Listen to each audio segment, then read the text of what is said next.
Welcome back to my channel. সন্ধ্যাবেলা বসে বসে ভাবছিলাম কি রান্না করি, বেশ ঠান্ডাটাও পড়েছে। ভাবছি বসে বসে কি রান্না করি, বসে ভাবতে ভাবতে এবার মনে হলো একটু চা খাই। সঙ্গে সঙ্গে একটু চা করা হয়ে গেল। এই যে চাটা করে নেওয়া হলো। চা খেতে খেতে এবার রান্নাটা খাওয়া যাবে। কী খাই, কী রান্না করি কাকা চলে এসেছে। চা খেতে খেতে চা ঝুল খেতে খেতে ভাবছি এবার বেগুন দিয়ে বেশি ভাবছি কী রান্না করবো। বেগুন দিয়ে ভালো মাছের ঝোলটাই করি।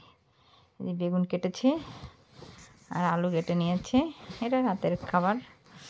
বেগুন আলু সুন্দর সুন্দর করে বেগুন দিয়ে আলু দিয়ে মাছের ঝোল করবো রাতের বেলায়, প্লেন পাতলা ঝোল।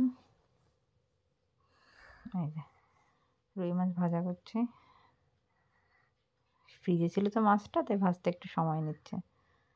ঠান্ডা বরফ ছিল তাই লেগে লেগে যাচ্ছে।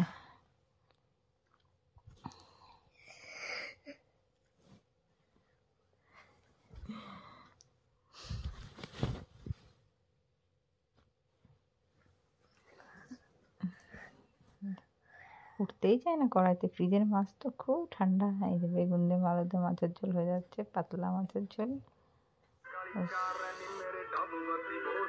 হলুদ দিয়ে দিলাম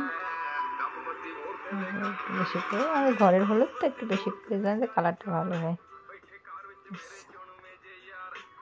ভালো করে ফুটছে, অনেকক্ষণ ঢাকা দিয়ে রাখবো, ব্যাস রেডি হয়ে যাবে আমার বেগুনের ঝোল।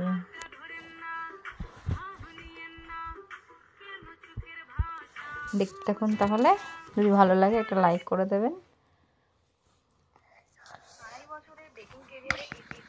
এবার একটু এর মধ্যে একটু ধনেপাতা দিয়ে দেবো। ধনেপাতা দিলে কী হবে, সেন্টটাকে বেশ ভালো হবে, খেতেও টেস্টি হবে। ধনেপাতা নিয়ে এসেছি ফ্রিজ থেকে, ধনেপাতাটা ছোটো ছোটো করে কেটে শুধু পাতাগুলোও দিয়ে দেবো। হয়ে গেছে আমার রেডি।